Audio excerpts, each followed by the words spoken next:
Hello, friends. My name is Manushi Kundu. Welcome to our show. Today, our renowned and special guest, Dr. Mr. Rajiv Bhattacharya. He is a medical oncologist, consultant of medical oncologist at Peerless Hospital. Welcome to our show, sir. নমস্কার sir, আমাদের কিছু প্রশ্ন আছে আপনার কাছে sir kidney ক্যান্সারের উপরে। Sir, what is the kidney cancer? দেখুন, আমাদের শরীরের যে কটি অর্গান রয়েছে তার মধ্যে একটি হচ্ছে কিডনি। এই কিডনির মধ্যে সাধারণত শরীরের যত দূষিত পদার্থ রয়েছে সেগুলো নিষ্কাশিত হয়ে প্রস্রাবের মাধ্যমে শরীরের বাইরে চলে যায়।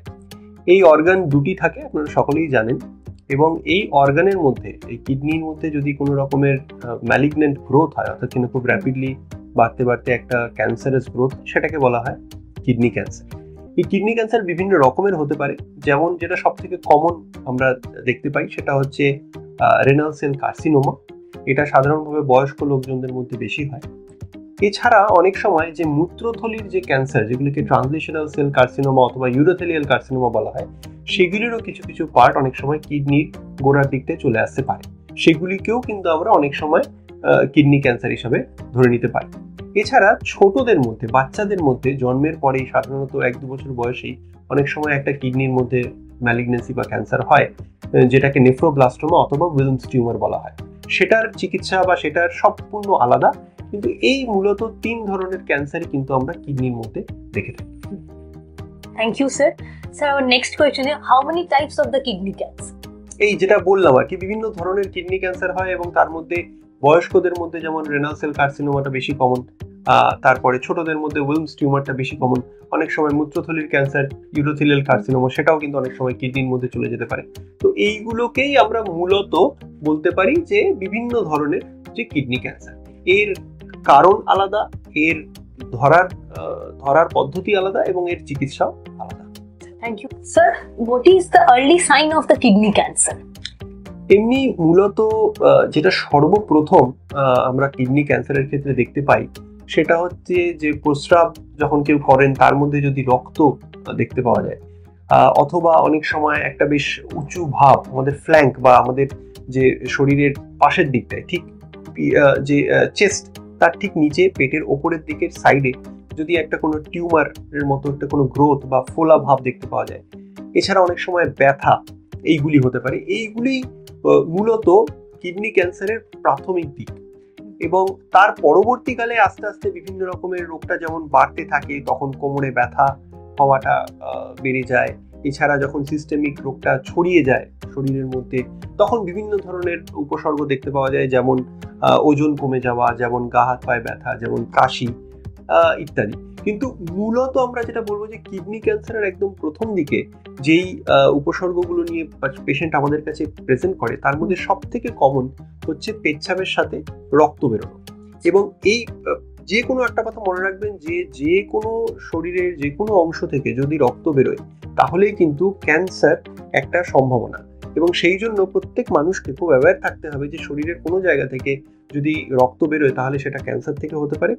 এবং যদি প্রস্রাবের মাধ্যমে যদি রক্ত বেরোয় তখন সেক্ষেত্রে ধরে নিতে হবে যে আইদার প্রস্টেট অথবা ইউরিনারি ব্লাডার অর্থাৎ মূত্রথলি অথবা কিডনি, যে কোনো একটা জায়গায় হয়তো ক্যান্সারের একটা গ্রোথ থাকতে পারে, এবং সেইটাকে সবার প্রথমে কিন্তু আমাদেরকে রুল আউট করতে হবে। Thank you sir. Sir, how is the kidney cancer diagnosed? Kidney cancer মূলত আমরা যখনই কোনো এই ধরনের পেশেন্ট, ধরুন একজন পেশেন্ট এলেন যার একটা প্রস্রাবের মধ্যে দিয়ে রক্ত বেরোচ্ছে বা যেই উপসর্গগুলির কথা আমি বললাম এক্ষুনি আপনাকে, সেরকম কিছু প্রেজেন্টেশন নিয়ে যদি আমাদের কাছে পেশেন্টরা আসেন, তখন আমরা সবার প্রথমে যেটা করি সেটা হচ্ছে আমরা একটা ইমেজিং করি।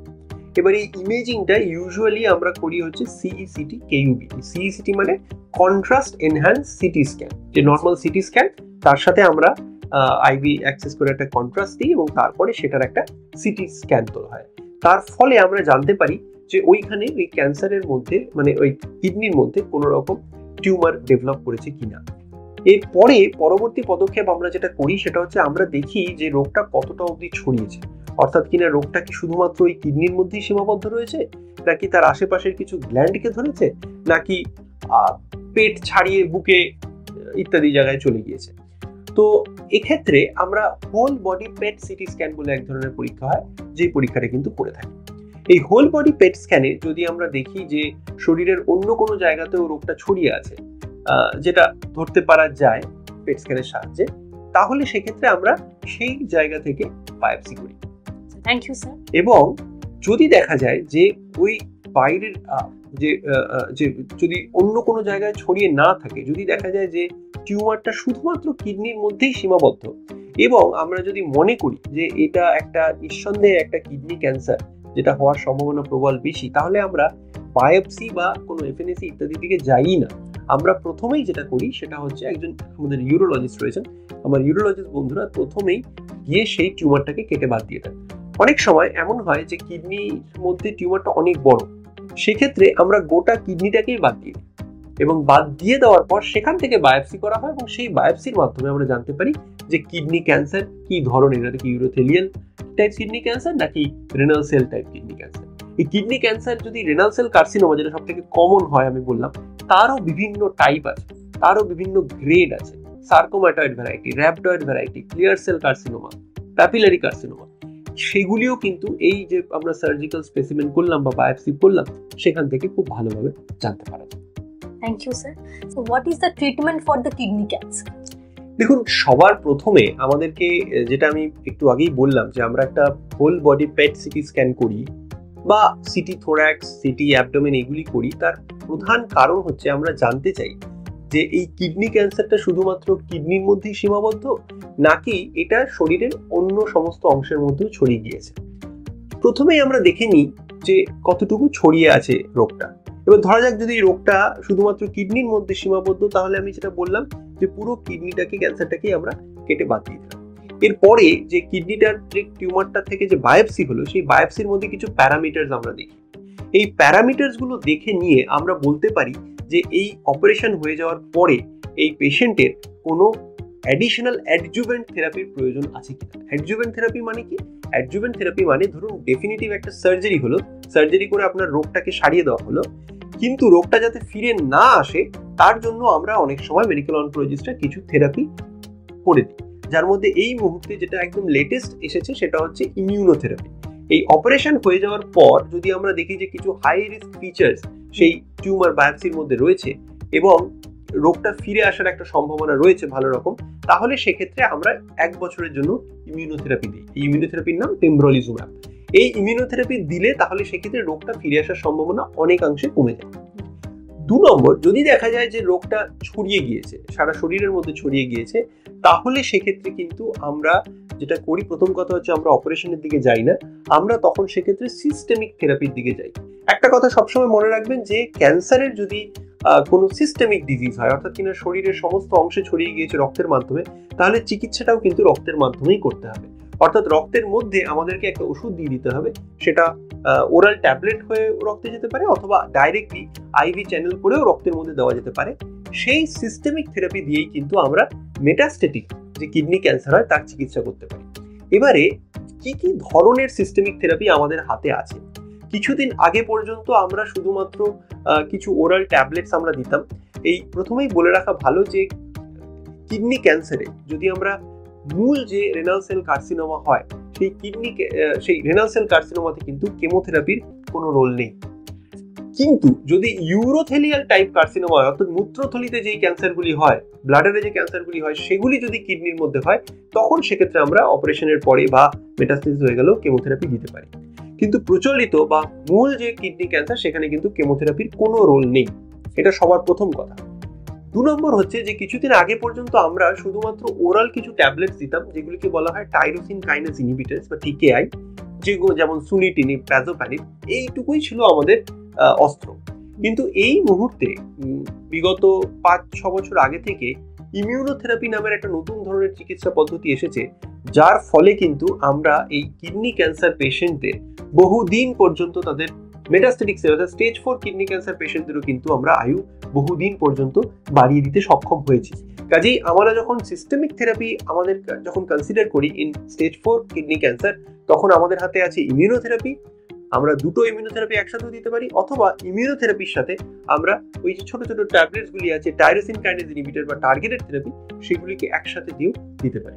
এর ফলে পেশেন্টের আয়ু স্টেজ 4 কিডনি ক্যান্সারেও বহু দিন বহু বছর পর্যন্ত বাড়িয়ে দিতে আমরা সক্ষম। ধন্যবাদ স্যার। স্যার, আমাদের পরবর্তী প্রশ্ন হচ্ছে, what we can do to reduce the risk of the kidney cancer? দেখুন, কিডনি ক্যান্সারের রিস্ক ফ্যাক্টরস গুলো সবার প্রথমে জানতে হবে। রিস্ক ফ্যাক্টরের মধ্যে কিছু কিছু হয় যেগুলি মডিফায়েবল, অর্থাৎ আপনি আপনার জীবনশৈলীর পরিবর্তন করে আপনি সেই রিস্ক ফ্যাক্টর গুলোকে চেঞ্জ করতে পারেন। আবার কিছু কিছু হয় নন মডিফায়েবল, অর্থাৎ কিনা সেটা আর আপনার কিছু করার নেই, আপনার হাতের বাইরে। এই নন মডিফায়েবলের মধ্যে সবার প্রথম যেটা আছে সেটা হচ্ছে জেনেটিক ফ্যাক্টর। অনেকের ফ্যামিলির মধ্যেই এই কিডনি ক্যান্সারের যে জেনেটিক মিউটেশন সেটা তাদের ব্লাড লাইনের মধ্যেই থাকে। তো সেই সব ক্ষেত্রে আপনাদের শুধুমাত্র যেটা হতে হবে সেটা হচ্ছে অ্যাওয়্যার থাকতে হবে, সচেতন থাকতে হবে, যাতে আপনি যদি কোনো এই ধরনের উপসর্গ আপনি দেখতে পারেন তাহলে সাথে সাথে ডাক্তারবাবুর কাছে গিয়ে তার প্রপার অ্যাপ্রোচ বা প্রপার অ্যাসেসমেন্ট আপনারা করতে পারেন, যাতে তাড়াতাড়ি আর্লি স্টেজে এই রোগটা ধরা পড়ে। আর মডিফায়েবল যেগুলি ফ্যাক্টরস, রিস্ক ফ্যাক্টরস রয়েছে তার মধ্যে একটা হচ্ছে স্মোকিং। স্মোকিং এর জন্য কিন্তু কিডনি ক্যান্সার, অর্থাৎ সিগারেট বা বিড়ি স্মোকিং এর ফলে কিন্তু কিডনি ক্যান্সার হওয়ার চান্সটা অনেকটা বেড়ে যায়। এছাড়া যদি কোনো মানুষ অত্যন্ত মোটা হন, ওভারওয়েট হন, অ্যাক্টিভ কোনো লাইফস্টাইল যদি তিনি ঠিকঠাক করে না নিতে পারেন, তাহলেও কিন্তু সেক্ষেত্রে তাদের একটা কিডনি ক্যান্সার হওয়ার সম্ভাবনাটা বেশি থাকে। অনেক সময় পেশেন্টদের প্রেশার যদি একটা আনকন্ট্রোল যদি হাইপার টেনশন থাকে বা হাই ব্লাড প্রেশার যদি থাকে, তখনও কিন্তু কিছু কিছু ক্ষেত্রে দেখা গিয়েছে যে তাদের মধ্যে কিডনি ক্যান্সার হওয়ার সম্ভাবনাটা বেশি। যদি কারো কিডনির মধ্যে অন্য কোনো রোগ থাকে যার জন্য তাদেরকে রেগুলার বেসিসে ডায়ালিসিস নিতে হচ্ছে, তখনও কিন্তু সেই সমস্ত মানুষরাও কিন্তু একটা হাই রিস্ক স্টেটে থাকেন এই কিডনি ক্যান্সার হওয়ার জন্য। তাহলে এইখানে আমরা যেটা বলতে পারি যে 1 নম্বর হচ্ছে মোস্ট ইম্পর্টেন্ট হচ্ছে স্মোকিং বন্ধ করতে হবে। নাম্বার 2 হচ্ছে হেলদি একটা লাইফস্টাইল, অ্যাক্টিভ লাইফস্টাইল আমাদেরকে লিড করতে হবে। খাবার দাবার প্রপার হেলদি ডায়েট নিতে হবে এবং সেই সাথে অ্যালকোহলটা অ্যাভয়েড করা ভালো। চেষ্টা করতে হবে যাতে আমাদের, এটাও একটা লাইফস্টাইল ফ্যাক্টর, যে হাই ব্লাড প্রেশার, সেই হাই ব্লাড প্রেশার যদি থাকে সেটাকেও ডাক্তারের অনুমতিক্রমে এবং উপদেশক্রমে কমিয়ে রাখতে হবে। এই সমস্ত কিছু যদি আপনারা করতে পারেন তাহলে সেক্ষেত্রে কিন্তু একজন মানুষের কিডনি ক্যান্সার হওয়ার চান্স অনেকটা হলেও কমে যায়। ধন্যবাদ স্যার আমাদের সঙ্গে এতক্ষণ থাকার জন্য, এগুলো প্রশ্নের উত্তর দেওয়ার জন্য। সকলকে অনেক ধন্যবাদ। সবাই বুঝতে পেরেছেন কিভাবে আপনারা প্রত্যেক দিন সুস্থ থাকবেন, সচেতন থাকবেন। আর please say no to tobacco and always stay fit and stay healthy life. Thank you so much.